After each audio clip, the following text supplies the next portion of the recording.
Come un fiume in piena che si ingrossa verso valle, questo sembrava il corteo che dal centro di Mele è sceso verso lo stabilimento ACC di Villa in una sinistra Piave chiusa al traffico. 2000 persone per dire che una soluzione va trovata al più presto e che bisogna garantire continuità produttiva al di là delle decisioni del gruppo dirigente cinese di Wanbao. Prioritario per tutti che il governo prenda tempo attraverso un commissariamento. L'ACC, è stato detto, è l'Ilva del Bellunese. Noi abbiamo bisogno solo della politica. Io capisco che l'Ilva di Taranto sono migliaia e migliaia di persone, però la Wanbao, l'ACC per Belluno è la stessa cosa.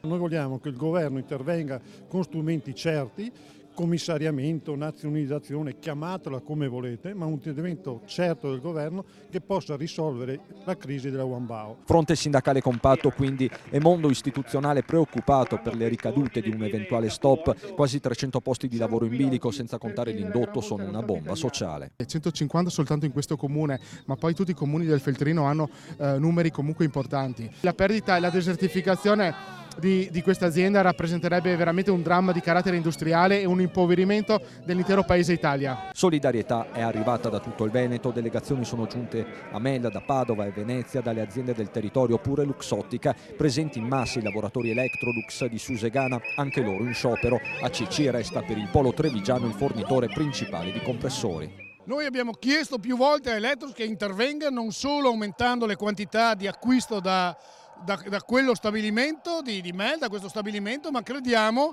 che proprio per l'importanza strategica che ha questo per noi dell'Electrolux, questa produzione debba rimanere in Italia, debba rimanere aperta. Intanto dal governo è arrivata una prima data, quella del 17 dicembre, quando a Roma al Mise si terrà un tavolo con i cinesi. Fuori dal palazzo ci sarà un nuovo presidio dei lavoratori. Per giovedì è previsto invece un nuovo vertice tra esecutivo e l'ambasciatore della Repubblica Popolare, ha assicurato in una nota il ministro Federico D'Incà. Per il resto la protesta non si ferma nemmeno a Natale. Vediamo il 17 come va, speriamo e crediamo di portare i lavoratori a Roma e vedremo, ma penso di sì, sarà un Natale un po' diverso.